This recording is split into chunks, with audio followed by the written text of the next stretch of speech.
I think one thing is clear, and that is that African American women might very well determine who the next president is going to be. African American women are much, much more likely than African American men are to attend church and to pray and to be religiously devout.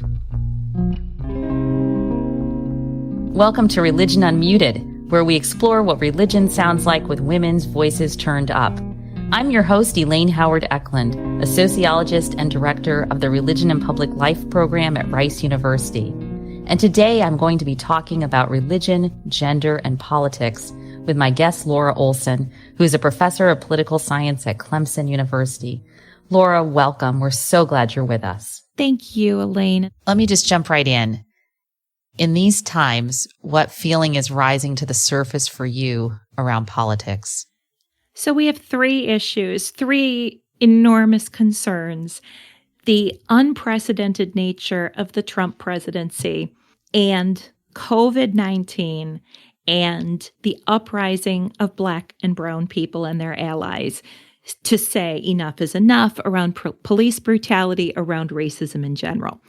And what we see, from my standpoint anyway, is a lot of intersectionality where you see gender and race and religion all sort of cutting into this combination of three issues.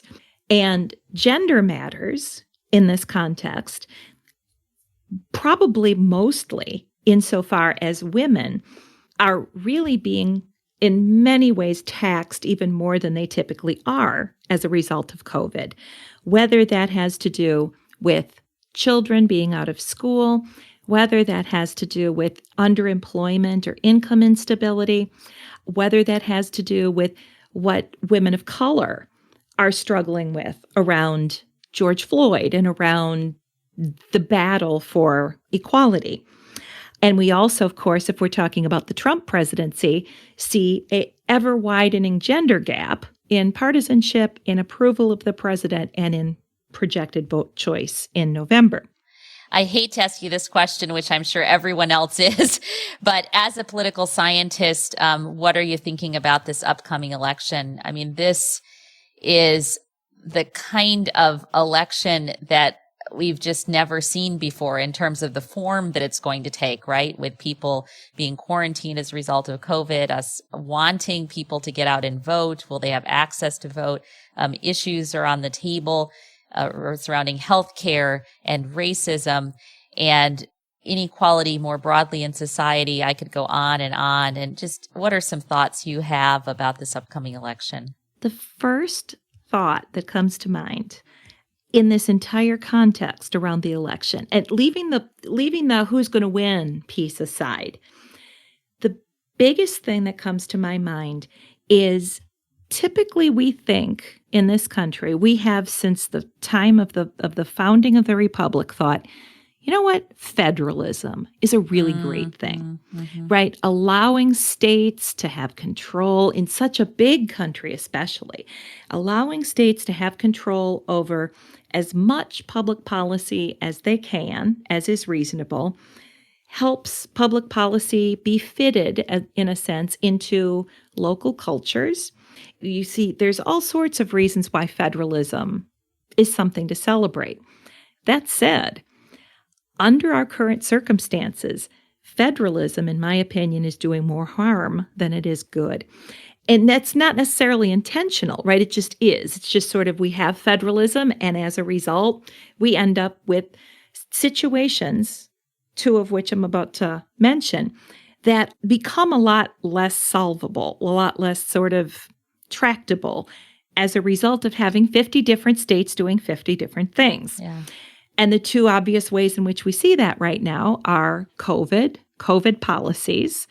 For example, states in the Northeast saying, hey, if you've been to any of these states further south right now that are dealing with big outbreaks of COVID, you need to self-quarantine for 14 days, right? And different strategies around opening and closing and masks and quarantines and schools and all of it, right?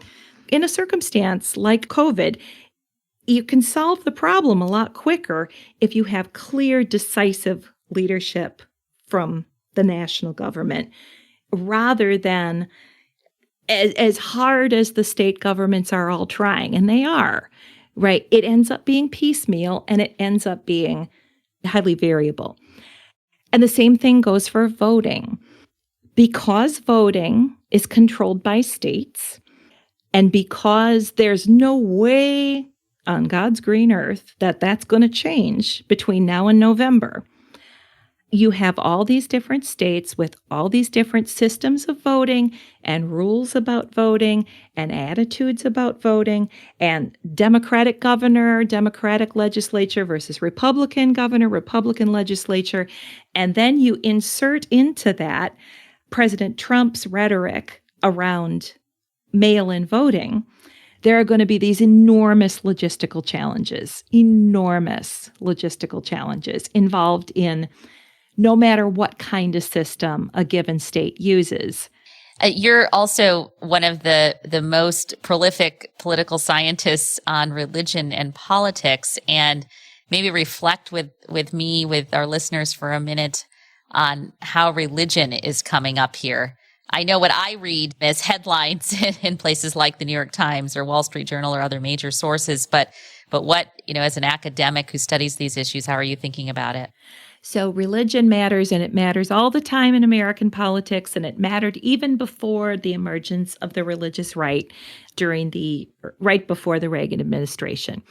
And the way in which it matters, of course, varies depending on the context. And the way right now that it matters is sort of a continuation of what we've seen since 2004 for sure. And even 2004 is a real break point, but even before that, which is two groups of Americans, and one in particular, are very, very, very, very inclined to vote Republican, and even still to vote for President Trump. And the first and by far most important of those groups would be evangelical Protestants. That is, Protestants who are especially white Protestants, who are especially pious and who are especially concerned in the individual's relationship with God. And by pious, do you mean they're going to church a lot? Yes. And not all evangelicals are super frequent church attendees, but in the aggregate, evangelical Protestants attend more than members of other religious traditions. And so what that does, of course, is it creates a social network effect where if you attend religious services often, that means that you make friends with people who also attend the same religious services often. And that effect, it shapes the way you view the entire world, and that would include politics.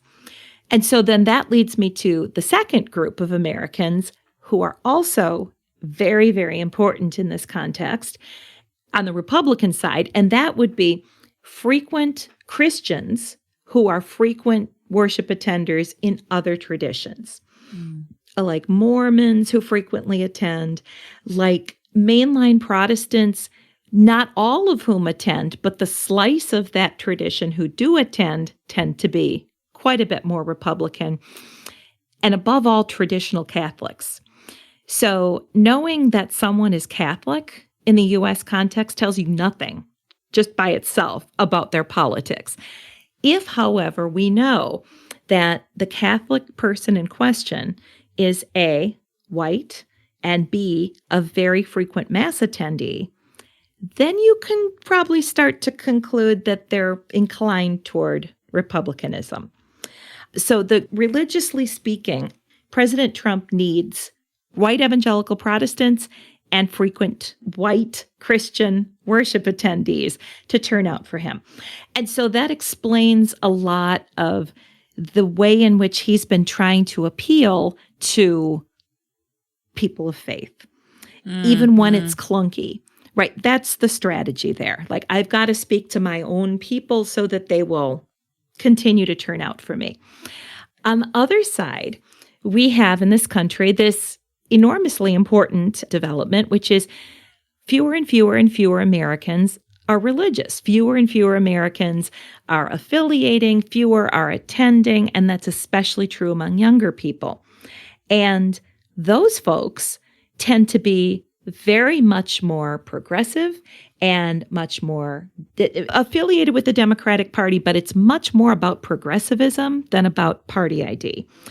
And this segment of the population in the aggregate are no fans of President Trump.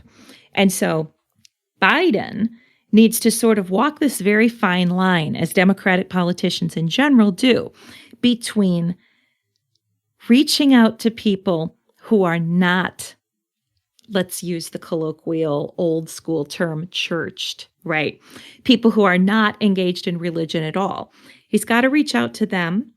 He's got to reach out to people who are not Christian, because people in this country who are religious but not Christian tend to support the Democratic Party.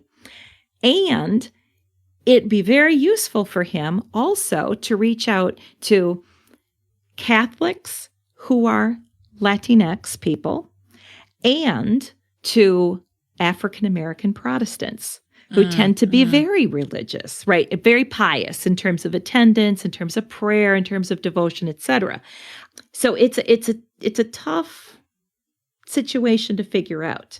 It's a lot more straightforward for a Republican, and in this case for President Trump, to say, okay, here's my group, here's what they want, I can give that to them in this particular way around religion. But if I'm a Democrat, do I talk about social justice and then couch that in religious terms? And if I do that, do I turn off people who are not religious? Or do I avoid religion altogether and then cede that opportunity to speak to a component, not all of my potential base, but a component of that base in a way that they haven't been spoken to much? How are you thinking about gender and politics in this space? I know gender and race overlap, and you talked earlier about intersectional, so identities really going together and forming something new and special. How do you think about gender connecting to religion and politics right now? I think one thing is clear, and that is that African American women might very well determine who the next president is going to be. African American women are extraordinarily progressive on economic issues and are extraordinarily loyal Democrats and are, of course, extremely taxed under these current circumstances. And there's nothing to say that African American men wouldn't also have that reaction. But if we're talking about how religion cuts into this intersection, yes, African American women are much, much more likely than African American men are to attend church and to pray and to be religiously devout. There's a big gender gap in the African American community in terms of religiosity around gender. And so that is another reason why Biden would do well to find ways of carefully, quietly alluding to themes from African American Protestantism like collective freedom and the sort of salvation for all of us and not just for one of us, to find ways of sort of making that message relevant to politics in the way that the religious right has made the message of individual salvation relevant to politics on the left. Yeah, wow. Here's something our listeners will want to know. Who are the women writing about religion and politics that we should be reading? Aside from your own books, of course. Well, I think you should read the work of Dr. Elaine Howard Eklund, first of all. There are many scholars who study religion in various ways who are social scientists. I would mention Bethany Albertson at the University of Texas in political science, who does all sorts of interesting work that connects gender, certainly, to politics, but it also connects sort of media and what we sometimes call dog whistle politics, this idea of politicians rather, saying things that are only heard for their entire sort of content by certain constituencies, like allusions to scripture that only people who are really very steeped in scripture would get, this sort of thing. There's a woman who writes about religion for the Washington Post, Sarah Pulliam Bailey, and she's brilliant. She does such good work. And so in terms of the day-to-day, right, the what's going on in terms of the news, right, presented in a way that is extremely intelligent and has academic sort of context, I would point you to her. Oh, that's good. That's really good. This has been such a good conversation. You've had just things that have really touched me and that I think will really touch our listeners too. And thank you so much for the work you do and who you are and how you do it. Thank you, Elaine, and thank you for all the same things. That's it for this episode of Religion Unmuted. If you enjoyed today's episode, make sure to subscribe to, rate, and review us wherever you listen. The Religion and Public Life program at Rice University is on Twitter at RiceRPLP. And thanks to our guest, Laura Olson. To find out more about Laura's work, go to clemson.edu. Today's show was written by Pamela Prickett and Rachel Schneider. Our producers are 3 Wire Creative and Daisha Clay. We had support from the Henry Luce Foundation. I'm Elaine Howard Eklund. Until next time.